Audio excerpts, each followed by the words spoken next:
Nigel here again.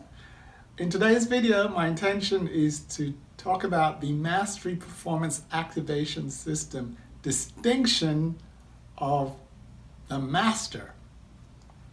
Now, you may notice that I address myself as Master Nigel, and I also address my fellow masters, that is you, as masters also. Now, in my journey, I've noticed a lot of people have had an issue or concern about master. One could be Nigel. Why do you call yourself the master? And by the way, I'm not the master. I'm just a regular human being. And there's another view that says, you know, there's only one master and you know who that is. And so I recognize these different perspectives and concerns.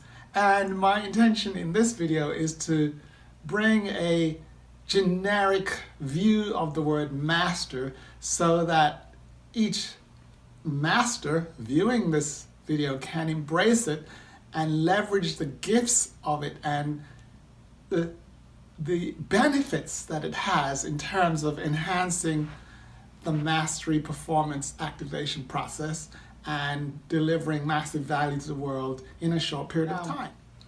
Let me see.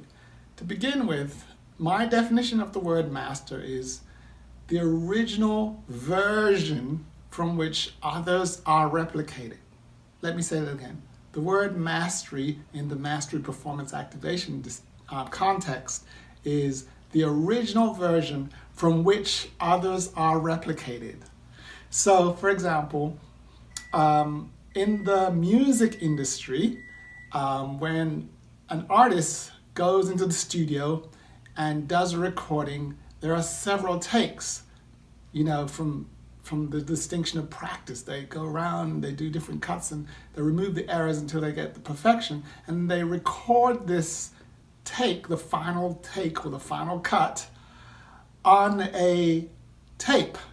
And guess what the name of that tape is called? The master. This same discipline or distinction is available in a lot of professional services. For example, architecture.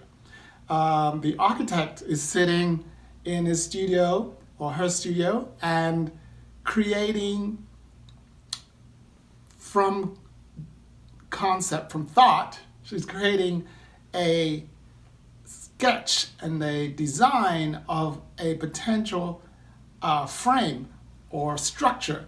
And when it's done and all the dimensions are added and all the fine details are taken care of, then a copy is made of that drawing, and guess what it's called? The master. So the master is like the best and the highest version, the final copy from which others are replicating.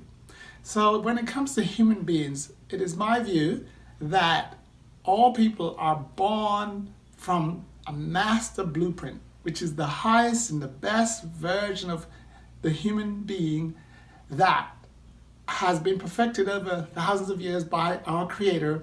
And that master is resident in each human being, and it exhibits itself as greatness, as excellence, as performance to the degree that the master remembers that's who they are. So let me shorten that down. So all people are born masters, and they exhibit high levels of mastery to the degree that they remember who they are, i.e. that they are the master itself. Now, Nigel, I'm assuming that went down, or each viewer of this conversation is considering that. But let's assume that each master watching this video has absorbed that. There may be some questions and further considerations to go into. So, for example, a thought might come up. How do I remember that I'm the master? Well, one way to do it is to change your name or add the word master to my name. And there are certain cultures where being the master is critical and to the success of the nation. And one of them is our great country called Great Britain, otherwise known as the United Kingdom or England.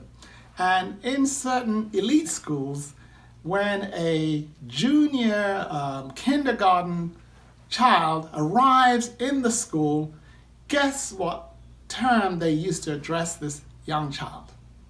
Let's just say the child is Master Nigel. Nigel. On day one, I'm addressed as Master Nigel.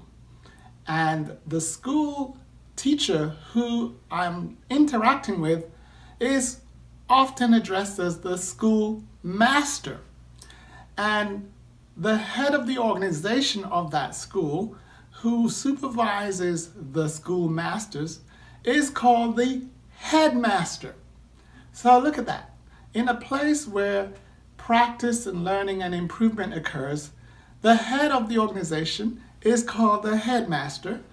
Each practitioner who delivers the education or the remembering process is called the schoolmaster, and each recipient of the practices or education or the training is called the master himself. Isn't that a beautiful thing? So, in view of this, I would invite my fellow masters to address each person that they come across, or join me in the practice of addressing each person that I come across as master immediately on site. To the degree that the person is operating at a low level of practice or low level of mastery, that's a sign that they may have forgotten their true identity. And in my world, that's an invitation for them to join me in practice. So if there are any masters watching this video right now, and you may have forgotten that who you are is the original and highest version of the Creator and incarnated in this world to be replicated, then I invite you to consider joining me in some mastery activation practices. And I'll just briefly touch on activation. The reason why this program and my methodology is called Mastery Activation, Mastery Performance Activation, is because the mastery capacity, the ability to demonstrate greatness, is already resident in each individual master, and what is missing is activation. So in my practice, we activate the mastery performance. One of the methods is by reminding the individual that they are already the master and now it's time to act like one. So this is Master Nigel. Thanking you for watching this video. And once again, I invite you to consider what is coming up as I'm speaking these words, and put your comments, thoughts, feedback as a gift to the other masters in the comments area below. Until the next time.